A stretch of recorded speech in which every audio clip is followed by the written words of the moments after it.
بسم اللہ الرحمن الرحیم۔ السلام علیکم ناظرین، کیسے ہو آپ؟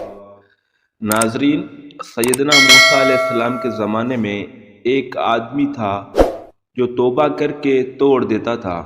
اللہ تعالیٰ نے موسیٰ علیہ السلام کی طرف وحی فرمائی کہ اس شخص سے کہہ دو کہ وہ آئندہ توبہ کر کے نہ توڑے، ورنہ میں اس سے ناراض ہو جاؤں گا اور اسے سخت عذاب دوں گا۔ یہ پیغام سن کر وہ شخص چند روز تو اپنی عادت کے خلاف صبر سے رہا، لیکن پھر توبہ سے کیا اور نافرمانی پر اتر آیا۔ اس پر اللہ عز و جل نے حضرت موسیٰ علیہ السلام کی وسعت سے پھر وہی بھیجی کہ اللہ تعالیٰ اپنے اس نافرمان بندے سے ناراض ہے۔ موسیٰ علیہ السلام یہ پیغام سن کر وہ اللہ کا عاصی بندہ جنگل کے طرف نکل گیا۔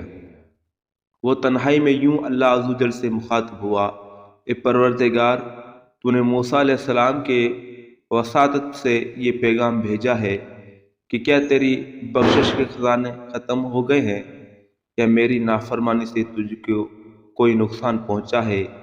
کیا تو اپنے بندوں پر بخل سے کام لیتا ہے؟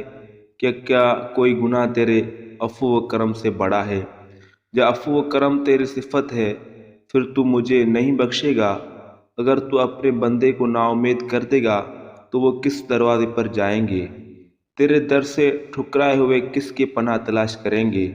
اے الہی، اگر تیری رحمت ختم ہو چکی ہے اور تیرا عذاب مجھ پر لازم ہو گیا ہے تو اپنے تمام بندوں کے گناہ مجھ پر ڈال دے، میں ان سب کے لیے اپنی جان قربان کرتا ہوں۔ ان پر اللہ عز و جل کی رحمت جوش میں آئی اور موسیٰ علیہ السلام کے ذریعے اس آدمی کو پیغام بھیجا کہ اے میرے گناہ گر بندے، تو میری رحمت سے نا امید نہیں ہے۔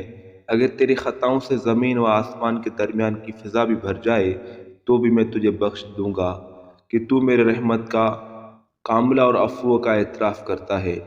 تو اس واقعے سے ہم کو یہ سبق ملتا ہے کہ ہم کو اللہ کی رحمت سے کبھی نا امید نہیں ہونا چاہیے۔ تو ویڈیو پسند ہے، ویڈیو کو لائک کرو، شیئر کرو اور چینل کو سبسکرائب کرو۔ اللہ